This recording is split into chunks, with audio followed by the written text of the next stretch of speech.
Okay, I just hit the record button, so that means it's official right now. Okay. So good evening and welcome to everyone. This is our fourth meeting of the Connecticut Academy of Arts and Sciences for this current academic year. And I would like to start with just a couple of brief announcements. Nothing real special, but special somewhat.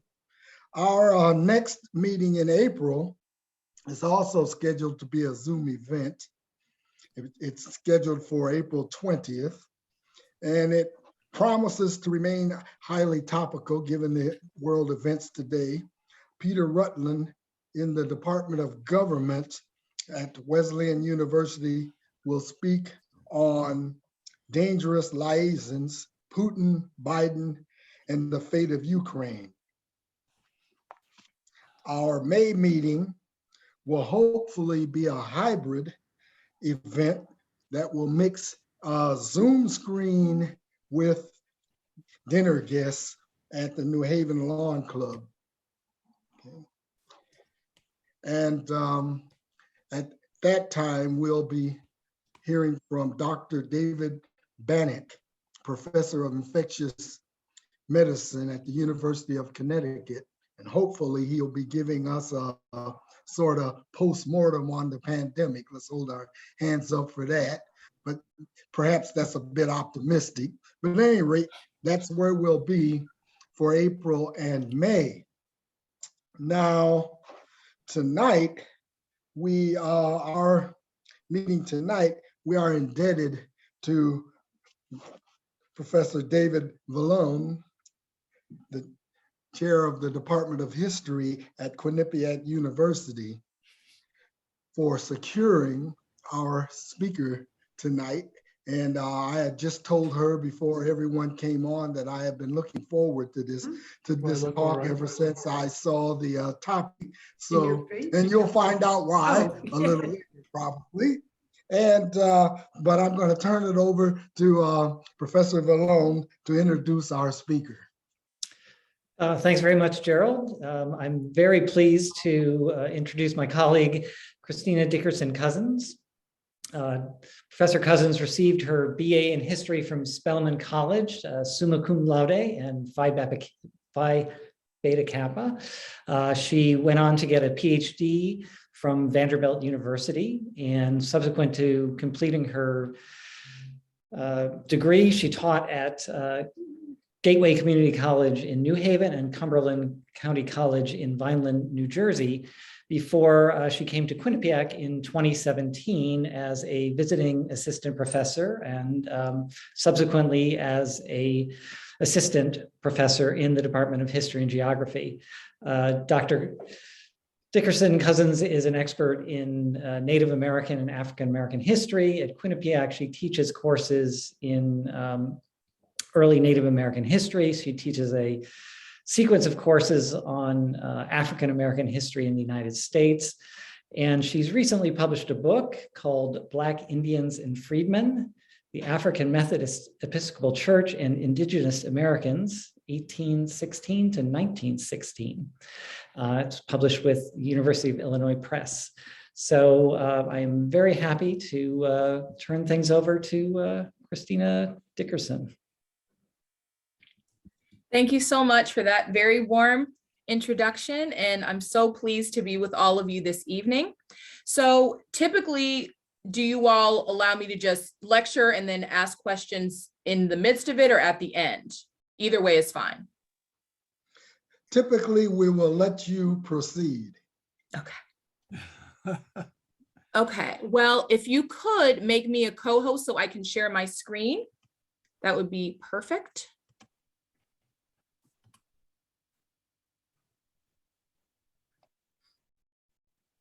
All right, you should be able to share your screen.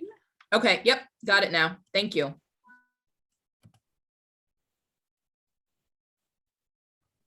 Okay.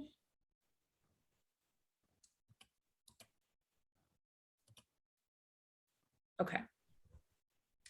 So today I'll be discussing Thomas Sunrise, a Native American minister and abolitionist in African Methodism, which is part of my larger work, Black Indians and Freedmen.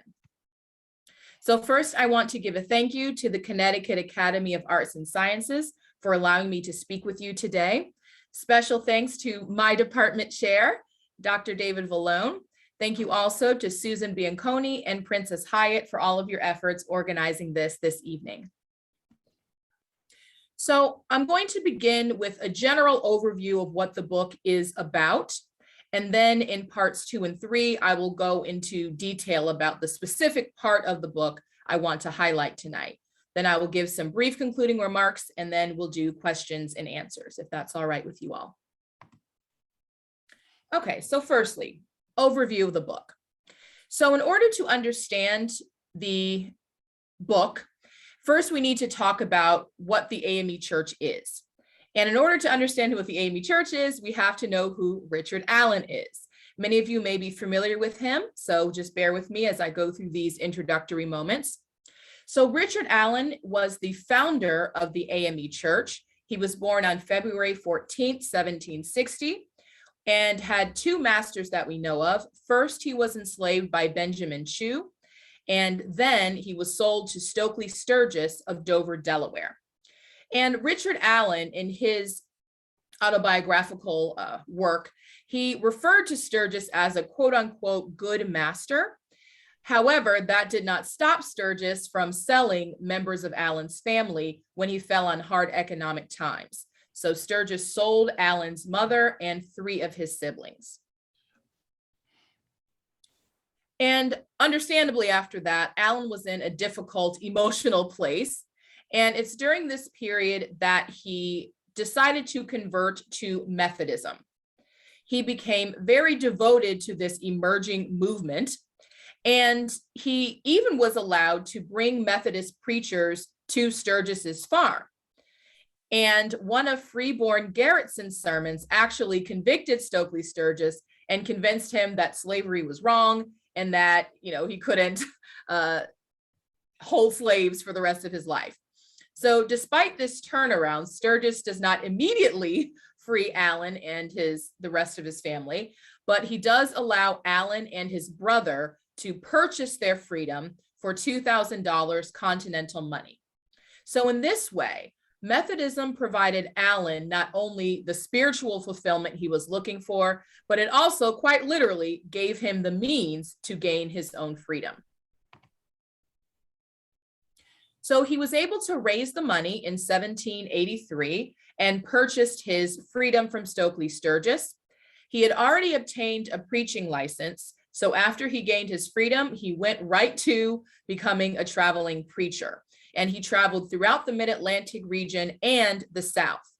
Critically, what is less well known about this biography is that he also spent about 2 months in evangelizing among indigenous people.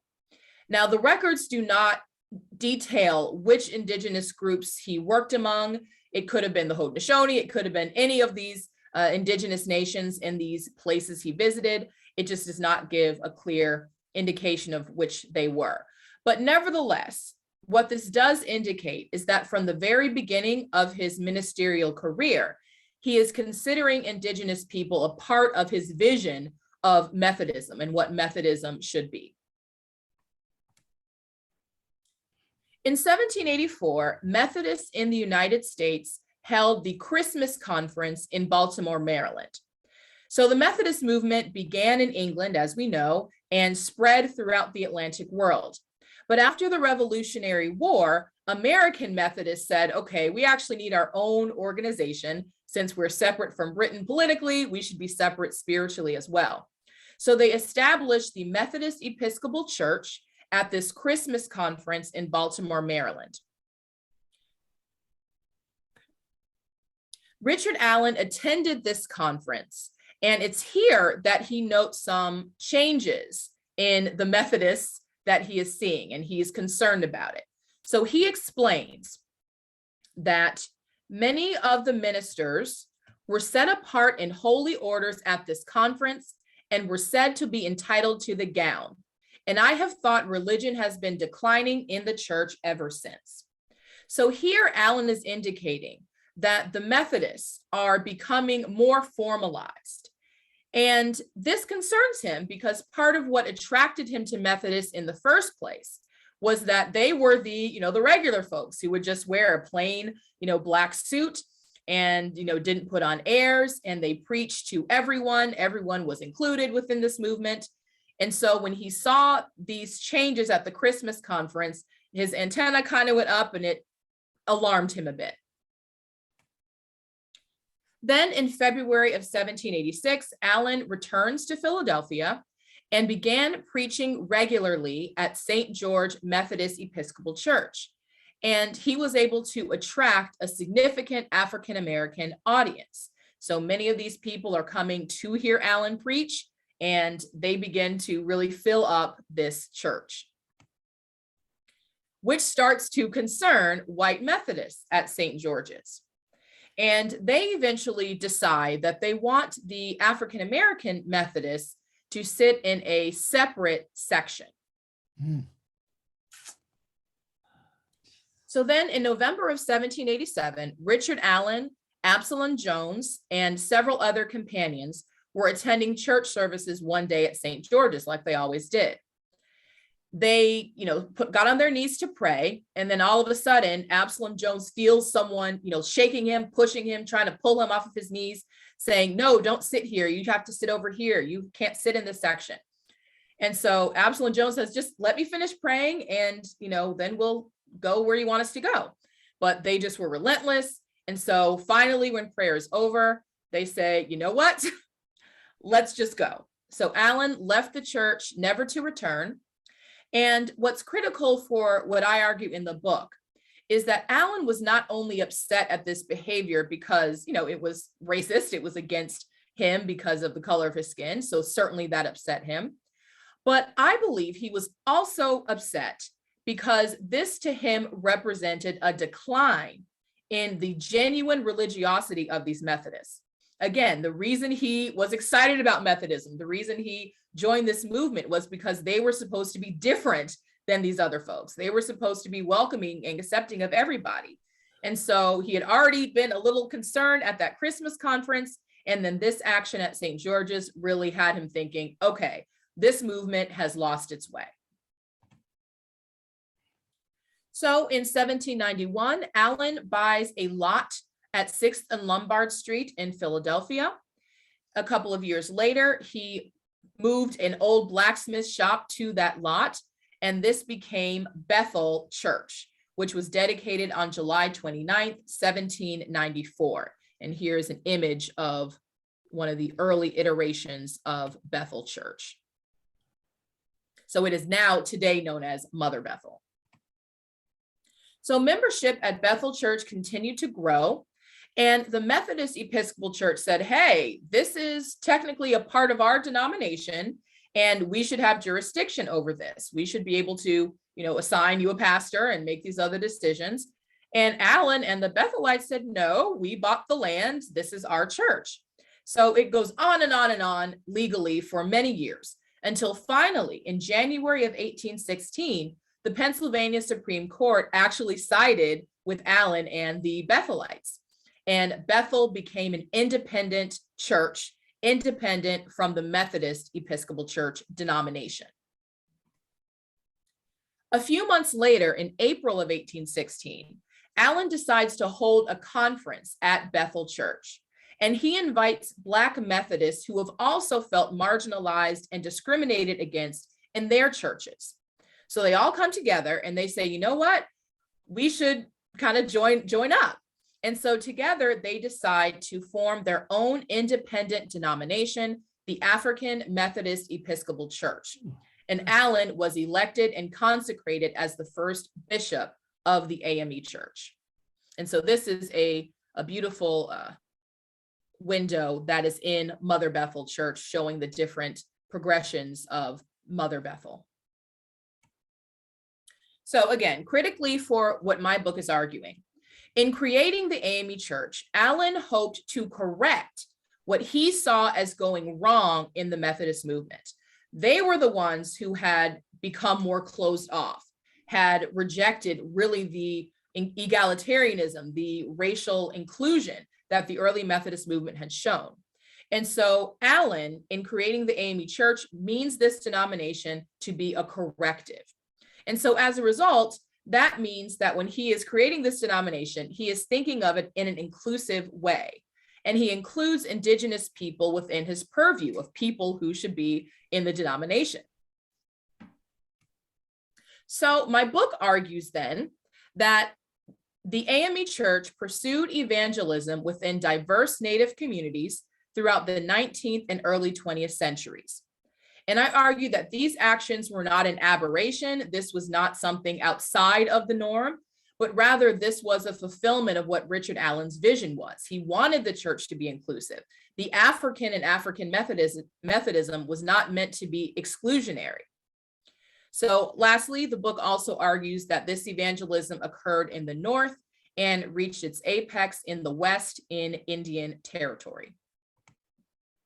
So this is the table of contents, which just highlights what the book is about. And what I'll be focusing on for the rest of my time is chapter 2. So chapter 2 highlights two particular indigenous ministers who become ordained ministers in the AME Church in the 19th century. And I use these examples to show that this was the intercultural openness that Richard Allen had first intended for his church to include. Okay, so part 2. Now on to Thomas Sunrise, who the rest of this presentation will be about. Hopefully that gave you a good overview of what the book is about and a little bit about the AME Church.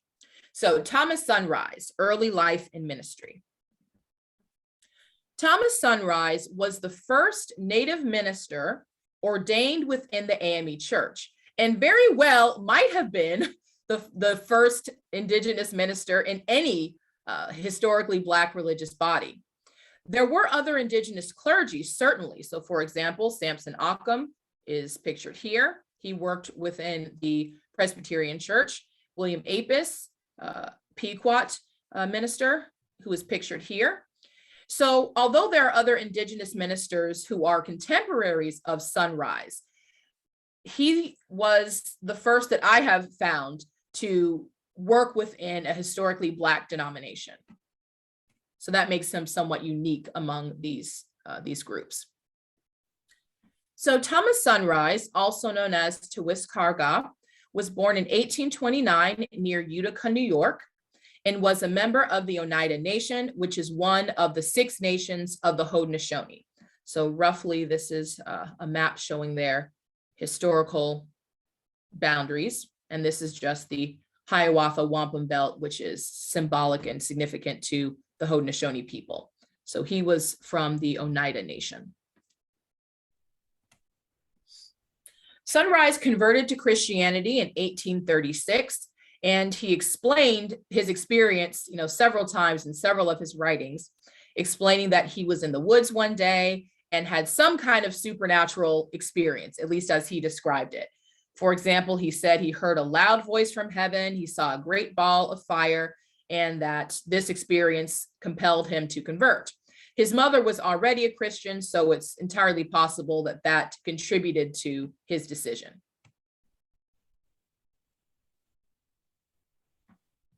So he began his itinerant ministry, preaching throughout the Northeast and Mid-Atlantic. So he doesn't pastor initially, he kind of travels all around as a traveling preacher.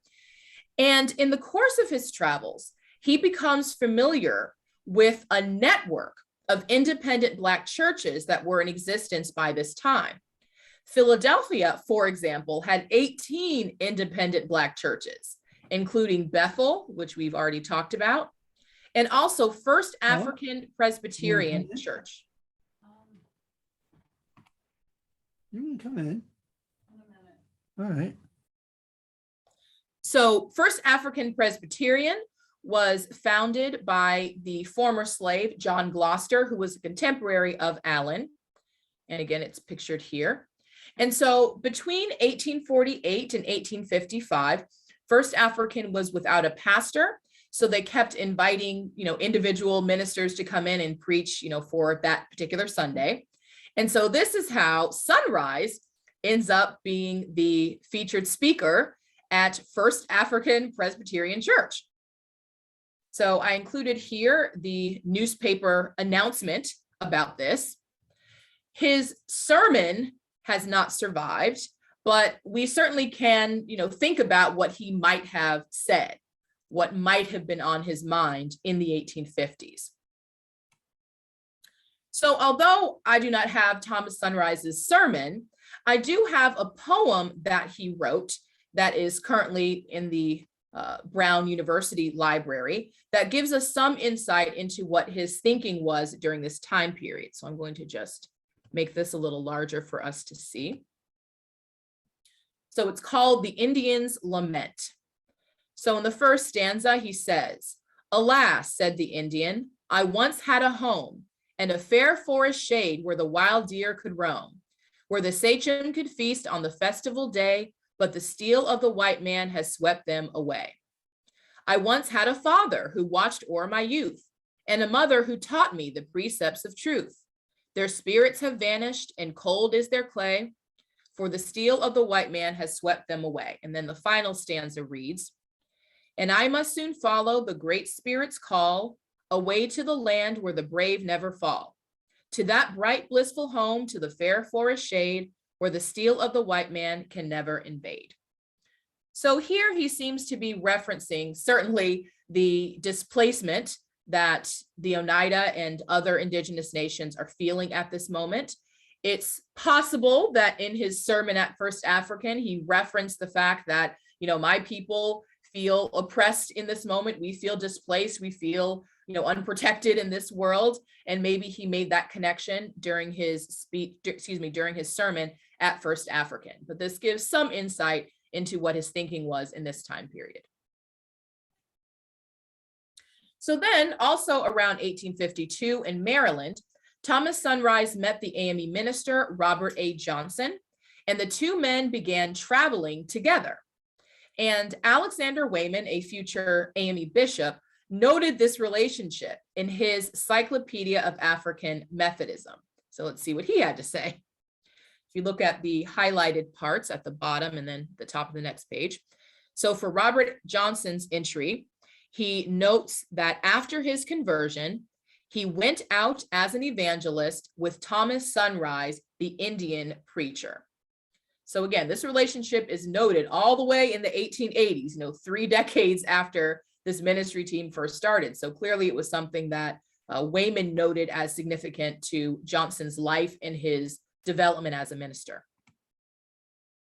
So Sunrise's time with Johnson was probably his first sustained contact with an African Methodist, and undoubtedly they must have talked about the AME Church and what it was. And so this probably indicated to Sunrise that, okay, this is a denomination that I can be welcomed in. Around 1853, Sunrise moved to New Bedford, Massachusetts, where he was ordained at the predominantly white Middle Street Church.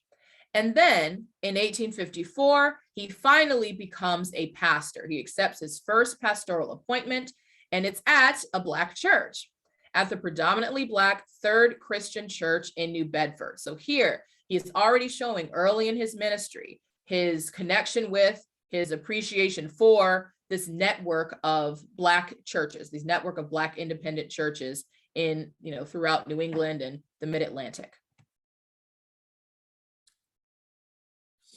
So sometime between 1854 and 1855, Sunrise left Third Christian to formally affiliate with the AME Church that was in New Bedford.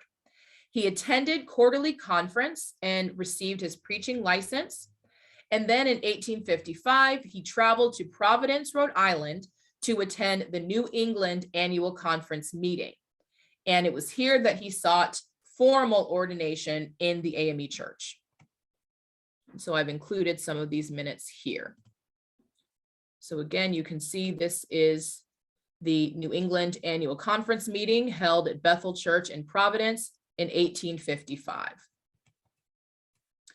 And it says, JDS Hall presented the petition and certificate of Reverend Thomas Sunrise to be admitted into the itinerancy on motion voted that the Reverend Thomas Sunrise's petition be received. So he is ordained at this conference. The bishop who presided over this meeting was Willis Nasri. And so he is the one who formally ordained Sunrise to the itinerancy. And so with this action, Sunrise became the first Native minister ordained in the AME Church. And Bishop Nasri assigned him to a church in Portland, Maine. And Sunrise spends about a year in Portland and then attends the next annual conference meeting, this one held in Boston. And now that he has obtained formal ordination and he's been a pastor for a year, he is in more of a position to make important decisions in the church. So for example, unlike in the previous annual conference, in this one, he has a committee assignment. So he's in the Committee on Orders. And on this committee, he helps to examine other ministers who want to be ordained. And he does admit certain ministers into the itinerancy as well. So this is just a image of that. So you see Willis Nasri answering the call and Reverend Thomas Sunrise as well. So then that September, Sunrise travels to Chatham, Ontario on AME business. A few months prior to that, the Canadian churches in the AME Church said, you know what? We saw this fugitive slave law passed. We're a little concerned about this. We don't think we have a future in the United States. We would like our churches in Canada to be separate from the AME Church. And so these Canadian churches are allowed to create their own separate denomination, the British Methodist Episcopal Church. So at this meeting in Canada, Thomas Sunrise helps to manage this separation. He helps to decide, along with Bishop Daniel A. Payne, he helps to decide which bishop should preside over this new BME church. So the BME churches eventually returned to the AME denomination several decades later, but it was deemed critical in this moment in the 1850s that they have that separation. They felt more comfortable being under the British than under the United States. And so Bishop Daniel A. Payne, who again was on this committee with Thomas Sunrise, they talk about here the decisions that they made. And ultimately they decided that Bishop Nasri would take charge over these BME churches. Thomas Sunrise already knew him. This was the one who had ordained him. And so it was an easy decision to make for him. So after the Canada meeting, Sunrise relocates to Ohio and joins the Ohio Annual Conference. And from 1856 to 1859, he pastored an AME church on Boulevard Street in Cleveland. And as evidence of that, one of the Cleveland newspapers ran advertisements for his church services month after month. So it says here, Boulevard Street, ME, African Church, above Erie, Reverend Thomas Sunrise pastor, services at 2:30 and 7 o'clock in the evening. So he runs these advertisements all the time so people could know to come to his church. Sunrise then has a falling out with some AME ministers and temporarily withdrew from the denomination, not on theological grounds, but some interpersonal issues he had with some other AME ministers. So in the 1860s and 1870s, he bounces around to various other denominations, including another historically Black denomination, the AME Zion Church. He also showed an interest in evangelizing abroad, and his passport application is here. He was sometimes referred to as Thomas Sunrise Dana, so you can see that here. And in this passport application, he expressed an interest in evangelizing in Europe and Canada. Sunrise eventually resumes his ministry in the AME Church in the 1880s, pastoring various churches in New England. I do not have a specific death date for him, but I see him appearing in various documents up until 1891. So my best guess is he dies sometime in the 1890s. So this newspaper clipping is from that period where it is noted, again, his ministry and people reporting with astonishment that there's this indigenous minister preaching to this Black congregation. But anyone who had followed his career would not find this surprising. But you see in newspaper after newspaper variations on this same clipping, like, oh my gosh, this indigenous minister in this Black church, what is going on here? But that was very much in line with what he'd done for his whole career. Okay, so finally, part 3, Thomas Sunrise in Oneida AME Abolitionist. So as we've already discussed, Thomas Sunrise joined the AME Church in the 1850s. And as we all are aware, the 1850s were not the easiest time to be an African American in this country. There were a variety of actions that were taking place that made people believe that there may be no future, that emancipation was not coming. The Fugitive Slave Act, which, terrified African Americans, whether they were free, whether they had always been free, they're afraid they'll be caught and dragged into slavery.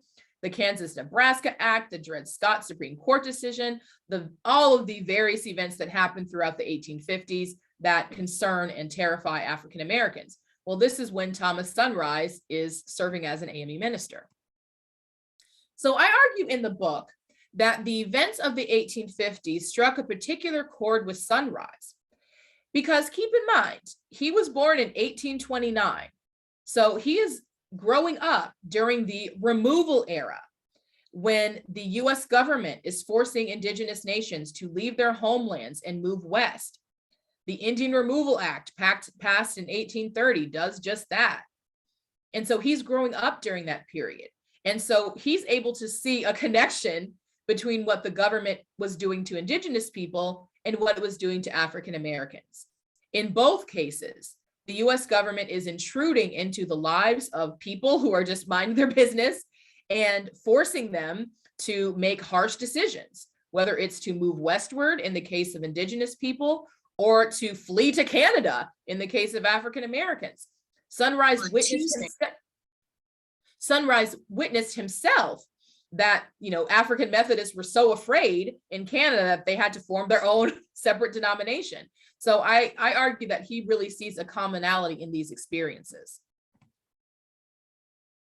So I argue that he chose the AME Church out of all the churches because of many reasons, but not least of which was the AME Church's unequivocal abolitionist stance. So the very first AME discipline in 1817 explicitly said that we do not accept anyone holding slaves in our denomination. We do not, approve of this practice. It is pernicious, and we're going to do all we can to end slavery. So if he was not opposed to slavery, he certainly would not have joined the AME Church. And then, of course, there's just the history of African Methodism. Denmark Vesey in 1822, he was a class leader at what we now call Emmanuel AME Church in Charleston, South Carolina. And he was planning some kind of insurrection in Charleston. He was caught and captured after that. And afterwards, Morris Brown, who was the pastor of that church, had to flee to Philadelphia. And so that's in AME history. And then numerous AME churches were sites on the Underground Railroad. So I included here a picture of the church that I grew up in, Israel AME Church in Albany, New York, which was a site on the Underground Railroad. So the AME Church has this long history. I could offer many more examples of abolitionism. So it's hard to imagine that Sunrise would have joined this church if that was not his personal inclination as well. So when Sunrise was in Portland, Maine, it's very likely that he did some kind of abolitionist work. Because of Portland's proximity to Canada, there was a lot of abolitionist activity going on in that location. A lot of people traveled through there on their way further north. And in fact, Reuben Ruby, a prominent abolitionist, lived in Portland and attended the AME Church there. So it's not entirely clear if he was there right when Thomas Sunrise was, but certainly that church had enough of an abolitionist bent to it that Reuben Ruby certainly felt comfortable being there. Sunrise continued his work when he transferred to Ohio. So he regularly did lectures about Native history and culture, while wearing Oneida regalia. So I would like to draw your attention to this advertisement in which it says, lecture, the Reverend Thomas Sunrise will lecture this evening in Greenwood Hall. Subject, the manners and customs of the Indians, etc., etc. And then critically here, the proceeds to be used for the purpose of liberating an aged woman, it should say woman, an aged woman and a young mother and her 3 children. So he is using his indigenous heritage to draw in a crowd to hear one of these lectures. He wears the regalia and he gives the proceeds for the purpose of, helping these freedom seekers in Ohio. And so it's a really interesting dynamic here that he would use his one of his lectures about indigenous history and culture to help benefit these freedom seekers. And you can only imagine that a young mother running away with 3 children must have been in quite a desperate circumstance.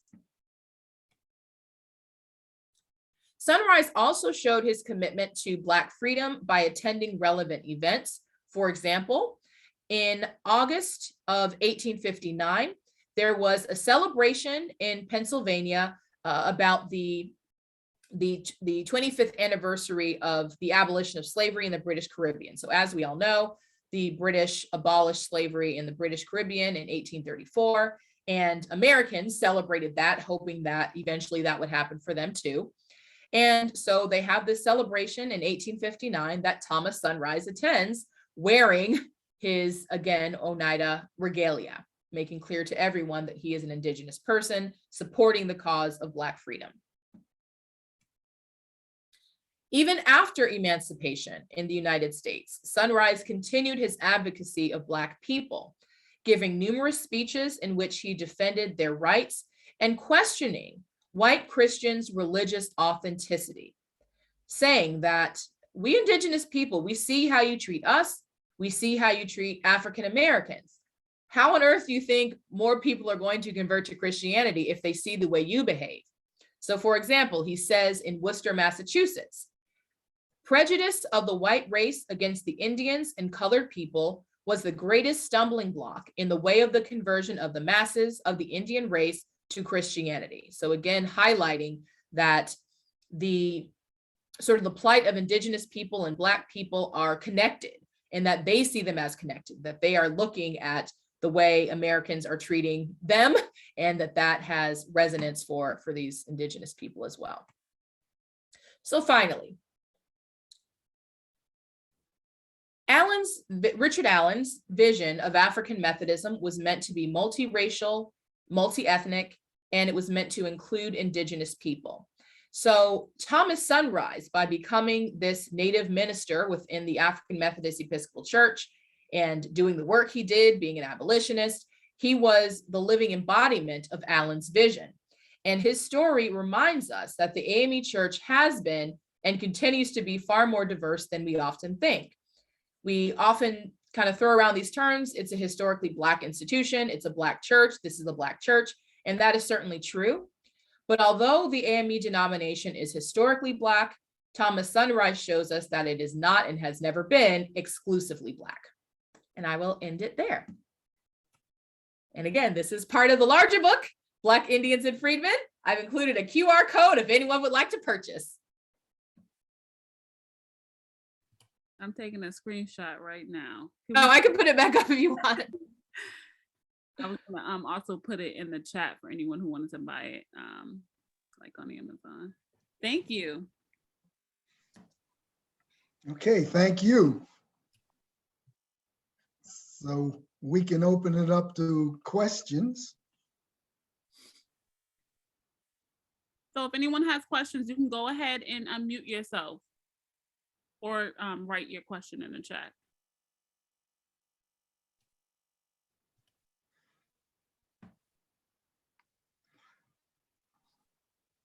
Well, I can start us off. I like the way particularly when you began with Richard Allen, how you integrated the Black history with the overall history that's occurring in the Americas at the time. And it really had me thinking about various things, which actually got connected towards the end. So when you were talking about Alan's itinerant ministry days, during the early days, and it struck me how you had him traveling around. I think you mentioned North Carolina, South Carolina, yeah, Virginia. And the first thing that I thought of at that point was, well, look at the time period. It's before the invention of the cotton gin, and he's traveling into these deeper slave states, because at this time they're all slave states. But he's traveling into these deeper slave states, apparently without a whole lot of fear of being captured and put into slavery. And something that we wouldn't probably have seen after that 1850 Fugitive Slave Act. So I was wondering if you had any thoughts on that. How common would that have been to be that itinerant as a free Black going into these states? Yeah, I mean, that's something that I found pretty remarkable too, and pretty surprising that he was able to do that. What I would say is that he was so connected with this network of Methodists. And even though there was some, not pleasant feelings between him and the Methodist Episcopal Church, he had a very good relationship with Francis Asbury, with Benjamin Abbott, all kinds of people. So I would imagine that gave him a measure of protection in those years.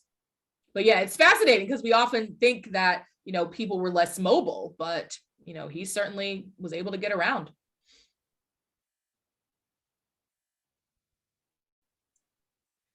Yeah, that comes across with Sunrise too, because he's all over the place. Oh yeah, I mean, I just tracked him in newspapers, like, week after week, month after month, year after year, and he's just everywhere. He is everywhere.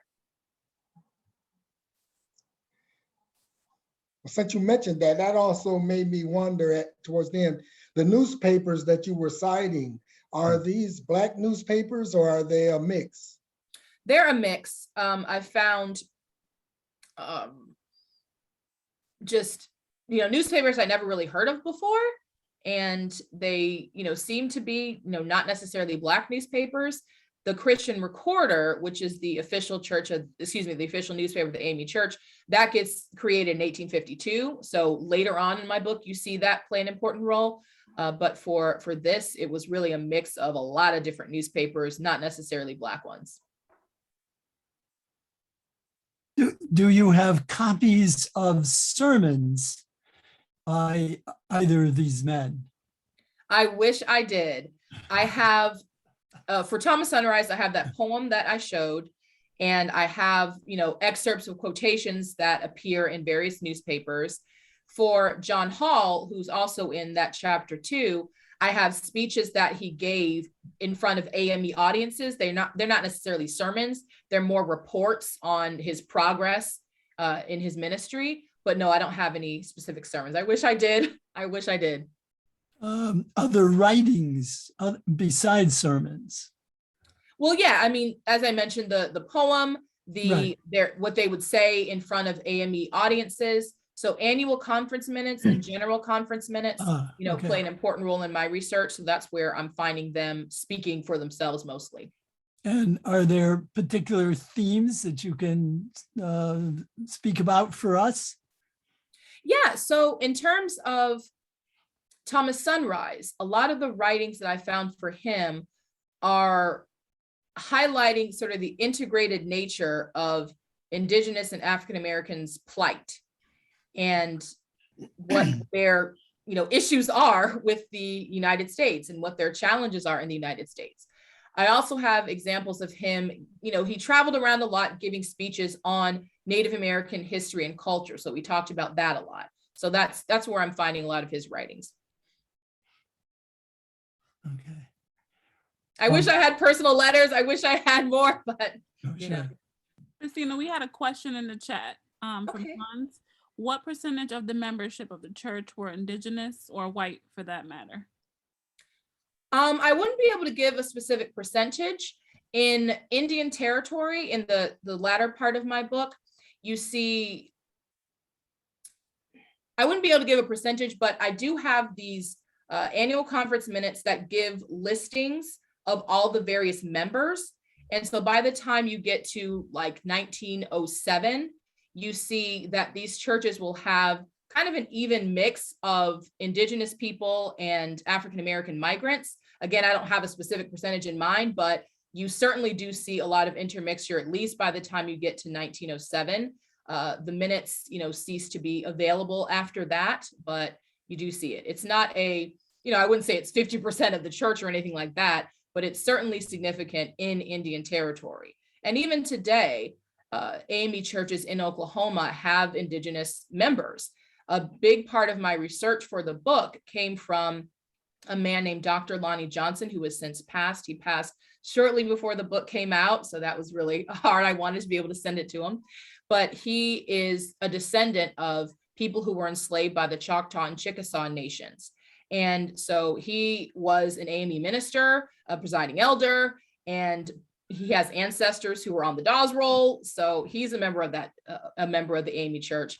I have a friend who I grew up with who was, who's a freedman descendant. So you certainly have people in the denomination. In terms of white members, you don't see a lot, but James F.A. Sisson, who I talk about a lot in the book, he was a white man from Massachusetts who comes south after the Civil War to, help with freedmen schools and all that, and becomes an ordained AME minister.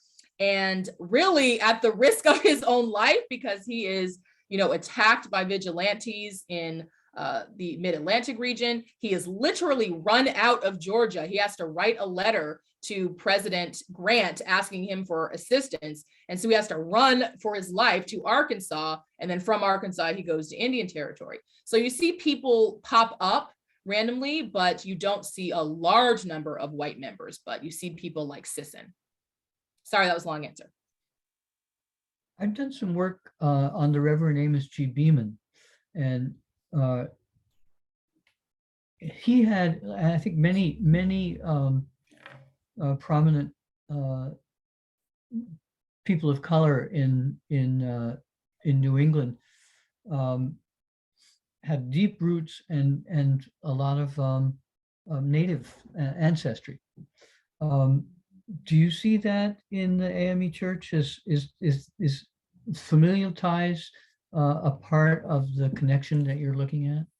Yeah, so in 1815, there is an AME church in Amityville on Long Island that was established by, these several families who were intermixed, Shinnecock, Montauk, and African-American communities. And so they really established that church. So in terms of that, I certainly do see that familial connection. And you do see that a bit when you get to Indian territory as well. Yeah. I can say a word or two about your work. It's brilliant. I know a lot about the history of the AME Church. My parents lived at the corner of Richard Allen and Crispus Attic Street back in the Dark Ages. My grandparents were from Lynchburg, Virginia, the Lost Tribe. I remember the controversies between the Philadelphia group, the AMEs, and the AME Zions in New York.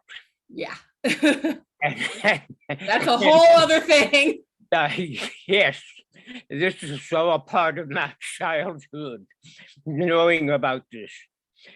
So you have presented the scholarly presentation that brought back a number of high points to me and my memories of what went on with the AME Church and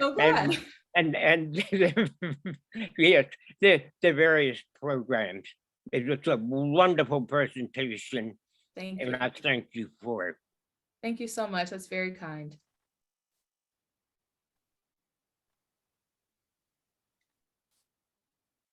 So is the AME Church sending missionaries into the Indian Territory?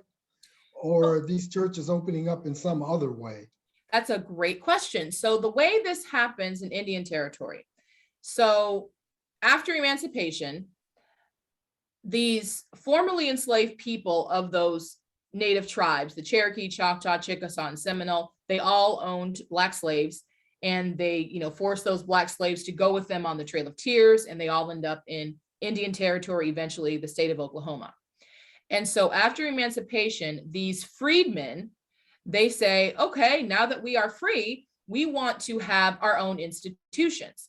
And so the gentleman I talked to you about a bit ago, Dr. Lonnie Johnson, one of his ancestors, her name was Annie Keel, and she had been enslaved by Chickasaw people. And so she's the one who said, you know what, I want to be an AME. And so she contacts the chief of the Choctaw Nation, Alan Wright, and he writes on behalf of her community to the AMEs in Arkansas, because that's just closest. And so the Arkansas Annual Conference responds, and they start sending ministers, and then it kind of develops from there. But it's at the initiation of these freedmen who were enslaved by these tribes.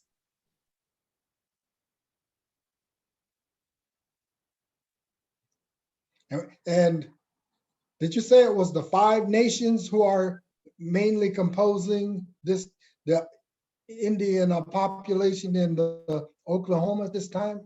Yeah, so, the so-called 5 civilized tribes of the Cherokee, Creek, Choctaw, Chickasaw, and Seminole, they all own slaves, and they side with the Confederacy during the Civil War, in part because of their vested interest in slavery.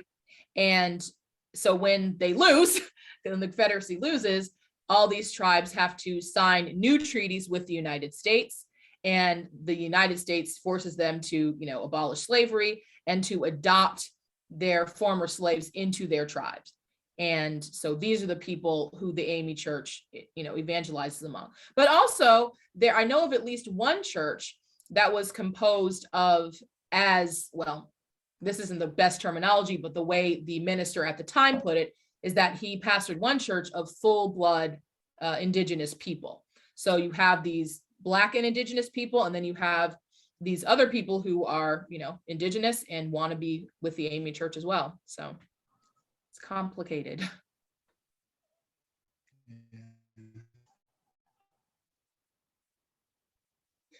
Did I see a hand up? Stephen White? You're muted if so.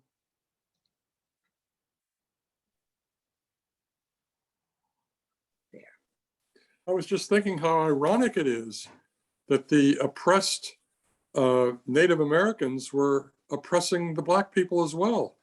And it's I'd never realized that. It's quite astounding to me. Yeah, it's to bring this even to the modern day. Okay, so the Cherokee, they owned Black slaves like everybody else, those other tribes.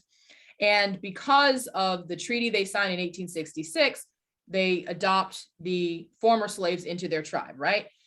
So these freedmen have been in the tribe since 1866. In 2007, the Cherokee Nation kicked all the freedmen out and disenfranchised them, said, you're not a part of our tribe anymore, good luck to you. And so these freedmen, they fight back. They say, that's ridiculous. You dragged us on the Trail of Tears with you. We've been with you all this time. And they, again, these Afro-Indigenous people, they speak Indigenous languages. In many cases, they have Indigenous heritage because of the way slavery, worked. Indigenous masters, abused Black slaves as well. And so some of these people have Indigenous heritage. They speak Indigenous languages. They've only lived in this place. And so to say that you're not a part of our tribe, it was very, hurtful. So they fight back. It takes 10 years. In 2017, they got, some of their rights back. But then it was just in February of 2021 that the Cherokee Supreme Court struck down the, by blood rule from its constitution and fully enfranchised the freedmen. So we're talking about something that is still ongoing. And the other 4 tribes have not done that. So it's an ongoing. That's stunning. Wow. Yeah. I understand that one of the reasons that the five civilized tribes were described as civilized was because they were slaveholders. Yeah. Yeah, correct. right. No, that's correct, because according to, so they're in this difficult position after the Revolutionary War. They've, the British are, lost, so they can't kind of play that diplomatic game anymore. So they're stuck with these Americans and they have to figure out how are we going to survive. And so they figure the best way to do this is to, adopt elements of Euro-American culture and, plantation agriculture, the market economy, accepting Black inferiority. That was part of it. Yeah. And the Cherokee had a constitution modeled on the US Constitution. Yeah. So this is part of their attempt to, survive. I mean, that's what choices people make. It's, complicated. I'm interested in knowing which part of the Constitution, all men are created equal, or that people of color rank at 3/5. I can't answer that.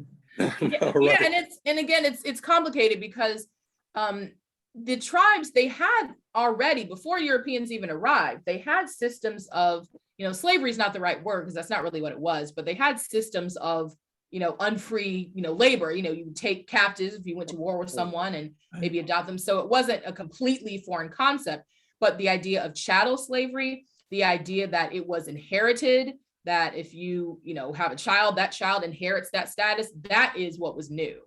And that became, part of what they did. And it's not everybody, it's the wealthy, oftentimes mixed race indigenous people in these tribes who are owning slaves. It's not, everybody, the rank and file people. It certainly complicates the idea of an indigenous Christian minister. Yeah. Yeah. I mean, part of what I got out of researching this book is that a lot of times the kind of blanket terms we use and the way we think of, groups and institutions in sometimes a too simplistic way is that, we have to kind of broaden our definition of what it means to be a historically Black church. We're a historically Black church, the AME Church. My husband is an AME minister.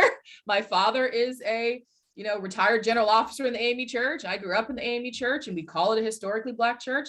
But then what do you make of then Richard Allen doing evangelism among indigenous people? I'm not sure if any of you are familiar with Jarena Lee, but she's this pioneering female AME minister who, also, as I show in my book, evangelizes among indigenous people. Then in the 1850s, you have Thomas Sunrise, then you have John Hall, and then you have all these other things. So yes, we're historically a Black denomination, but being Black in this country is inherently complex. Yeah. And so it just, I hope, causes us to more deeply interrogate some of the terms that we use out of necessity. We have to call things, something, but not let terminology limit our understanding of sort of the complexity of some of these issues in these communities. Well, your book is really the perfect vehicle for illuminating that complexity. I'm glad you think so. Well, I hadn't realized that the Creek owned slaves. My great grandmother was half Creek and half Scotch Irish. Really? So, Wow. That makes a lot of sense. There were a lot of Scottish men who would intermarry with Creek women, particularly because these nations are matrilineal. They marrying into them, it just provided an in. If you were a Scottish trader, that helped to have an indigenous wife. And so the Creeks are really interesting among these five civilized tribes. The former slaves of the Creeks end up having more political power than in some of the other tribes. So you see, and I mentioned in the book, but there are Black Creek leaders like Robert Grayson, who are the heads of, these freedmen towns. And he represents his town, North Fork Colored, in the legislative body of the Creeks, the House of Warriors, and in the House of kings. So you do have Black Creeks who have this a bit more autonomy and political power in this period. And that's why, as I see in my research, a lot of the early ministers in Indian territory for the AME Church were Black Creeks, because they already had kind of that political power. I think of Alexander McGillivray as a good example of that. Yes, excellent. Yeah, that's an excellent example. Yeah, so he is one of those mixed race people, Creek mother, Scottish father, and slave owner. He owns 60 enslaved people. Hmm. And is this he's called the Talleyrand of the Creeks because he is a diplomat. He helps to negotiate the Treaty of New York in 1790. And so it's just, American history is so complex, as you all know, and it's so deeply fascinating to me. And I wish I had forever to just keep researching everything, but eventually you have to just write the book. So do we have any other questions?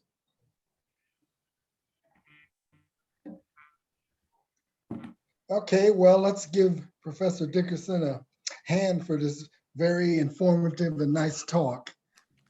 Unmute Thank you very yourself so she can hear the hand claps. Thank you. Nice, Troy. Well done. So I Thank guess you. that will do it for us this evening. And thank you again, and thank you, David, for arranging this. Yep. Thank you, Gerald. And thank you, Christina. It's great, great talk. Yes, excellent. And hope to see you all in April. Nice to see you, Rob. Good to see Thanks you. so much for Jerry. inviting me, everyone. Thank you Thank for you. being here. Thanks. Bye. Pleasure. Firebug. Mhm.